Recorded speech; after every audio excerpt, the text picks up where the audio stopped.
धन्यवाद रत्ना जी। देखिए, अगर हम लोग संगठित होकर काम करेंगे ना, तो हम बहुत बड़ा काम कर सकते हैं। आज हम सबको जो मौका मिला, तो ये इस संगठन की वजह से मिला है, जिसका नाम है एडीएससीआई।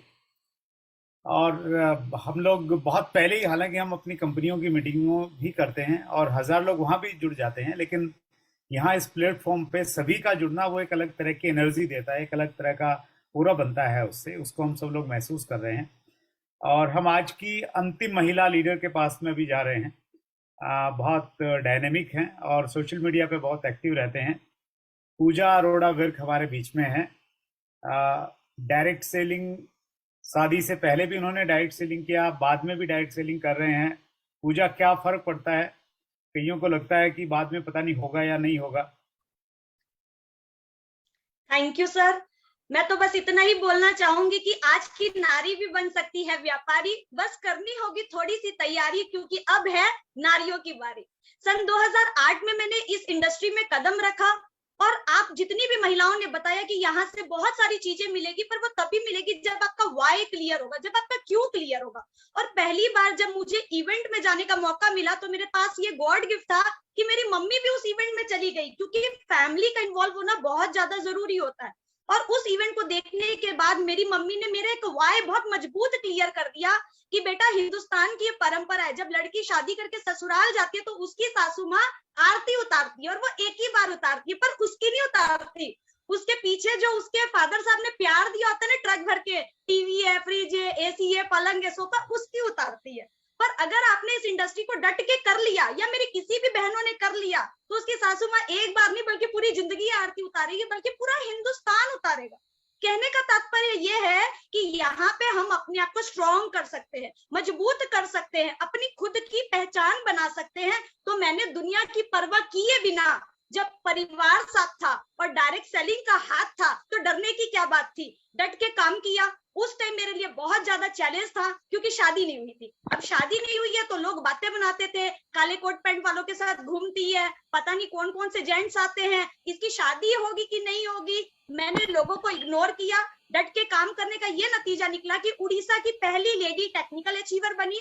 और कहते हैं कि हमारी इंडस्ट्री में 100% प्रोडक्ट यूज, मेरा सब कुछ 100% प्रोडक्ट यूज करती हूँ। तो मैंने पति भी अपनी कंपनी का ही चुना, तो मेरा पति भी इस इंडस्ट्री का ही है। और आज दोनों हस्बैंड वाइफ मिलकर काम कर रहे हैं, बहुत अच्छी जिंदगी को जी रहे हैं। अब शादी के बाद एक जिंदगी बदल जाती है, नया जीवन मिलता है, नया परिवार मिलता है, नया सर्कल मिलता है, परिवार बढ़ गया, जिम्मेदारियां बढ़ गई। उस टाइम भी डट के काम किया। जब पहली बेबी होने वाली थी तो लोगों ने बातें बनाई, यार अभी तो ये प्रेग्नेंट है, अभी भी ये फील्ड में प्लान दिखाती है, इसको तो आराम करना चाहिए। तो मैं ये चीज बोलना चाहूंगी, जब एक औरत, प्रेग्नेंट औरत, जब वो फैक्ट्री के नीचे ईंटें उठा सकती है, एक प्रेग्नेंट औरत घर में काम कर सकती है, तो हमें तो यहाँ हाय हेलो करनी है, लोगों को मिलना ही तो है, प्रोडक्ट ही तो शेयर करने, उस बात में क्या शर्म। मैंने उस टाइम भी सर डट के इस पे काम किया। आज मेरे परिवार में अगर बात करूं, हमारे 2 बेबी हैं, एक मेरी 6 साल की गुड़िया है और 1 साल का मेरा बेटा है।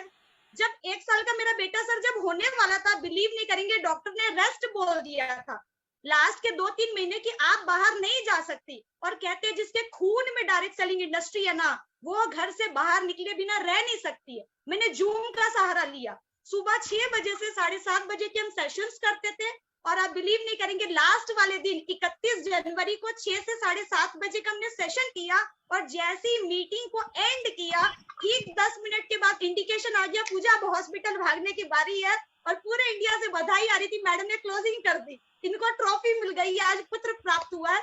और उसके अगले दिन भी सर मैं जूम मीटिंग में थी।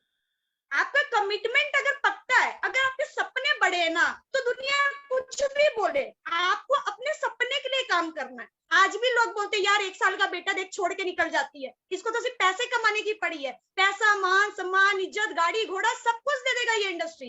एक बात बताओ, आज मेरा बच्चा रोएगा ना, उसको कोई भी चुप करा देगा, पर जिस दिन मेरा बच्चा बड़ा होकर हाई लाइफस्टाइल के लिए रोएगा ना, तब चुप कराने उसको कोई नहीं आएगा।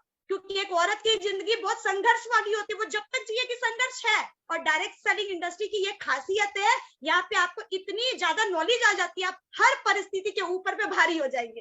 तो इस इंडस्ट्री को जम के करिए, डट के करिए, किसी के पैरों में गिरने से अच्छा है ना खुद के पैरों में खड़े हो जाइए, स्ट्रांग हो जाइए, मजबूत हो जाइए। ये इंडस्ट्री पूरी बाहें फैलाए खड़ी है आपके लिए। और यहाँ सब बोल रहे थे पुरुष पुरुष पुरुष, बाहर की दुनिया में एक कामयाब पुरुष के पीछे एक महिला का हाथ होता है, पर यहाँ डायरेक्ट सेलिंग इंडस्ट्री में आज इस कामयाब औरत के पीछे ना 2 पुरुषों का हाथ है। एक मेरा ब्रदर पुनीत, उसने मेरे डायरेक्ट सेलिंग का हाथ उसने मुझे पकड़ाया, और आज मेरे पतिदेव जो मुझे पूरा सपोर्ट करते हैं, और मेरी अपलाइन है वो भी सारी पुरुष है। सभी का बहुत बहुत धन्यवाद, सभी का बहुत बहुत आभार। वत्स सर का बहुत बहुत धन्यवाद सर, आज आपने मुझे ये मौका दिया हिंदुस्तान की हर महिला के साथ बात करने का। मैं मरते दम तक डायरेक्ट सेलिंग इंडस्ट्री के साथ हूँ। अगर मेरे एक बोल वचन से मेरी किसी भी बहन का जीवन बदलता है ना, तो मैं अपने आप को बहुत भाग्यशाली मानूंगी। Thank you very much. वाह, बहुत बहुत धन्यवाद पूजा, आपने सबके रोंगटे खड़े कर दिए हैं, और आप बहुत अच्छी स्पीकर हैं, नो डाउट। ये मौका एक्चुअली मैंने नहीं दिया, ये मौका दिया है ADSCI ने, और ये मौका ये बता रहा है कि हम